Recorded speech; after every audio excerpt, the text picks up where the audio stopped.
Aksakal kuruğa satan da diyersen. Başla ay bala.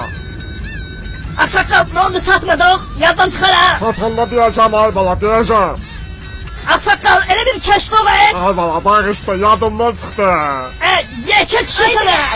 Tanyak gaz olsun boğuldum. Arkada dire kaldı ayakta. Aksakal ver bir tüstalak. Kim olursan şaka. Buna bakır. Düdük. Qaqaş sen o güzel kızın canı bu yetime el tut. Xırdam yoxdur.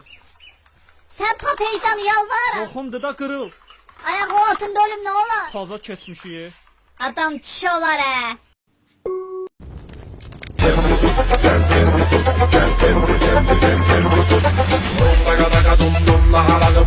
Sesim yayılsın her bir yana bala bala cum cum bu da bir hüzum. Gel geri bizim alalım meydan. Üstüme gelme. Beynimi söndürme. Sen eyniyə. Ama senin böyüğümün üstüne oğlum aktarıp tek gel. Oluşa bax heç. Sənin atoğun kəlləsi. Atasoy söyle. Atasoy söyle.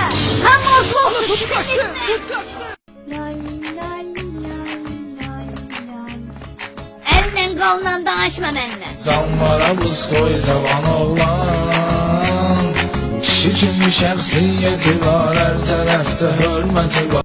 Mama məktəbin remontuna pul yığırlar. Ama bugün marasim dövdü. Mama ayma ben PlayStation'da bakalasam. Ayma bugün bilsen ne oldu? Sana paramı verelim. Oh reş.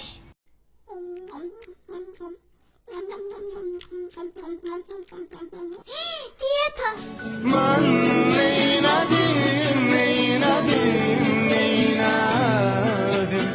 Deyirəm Nigarla Aynurun nömrəsi deyirdin alamıyasın. Uydu. Ərə, mənə də verdən ola. Tabratskı. Sen benimle mesela. Alacak fişo. Beynim kanla doldu. Ala geç bu tarafa. Geç bu tarafa. Ala bak töteşimi yesen. Ağzı olsun. Ala. Okan. Hay tabaynağını yupar, ne karnımı kaldırma. Şak karnına sokacağım. Tüm karnım karaldı. Bana bak bir şeye. Ala çəkmə. Ala sən deyirəm belin çəkmə də, çəkmə. Şşt! Fışmış eləmə, lülüş. Come down.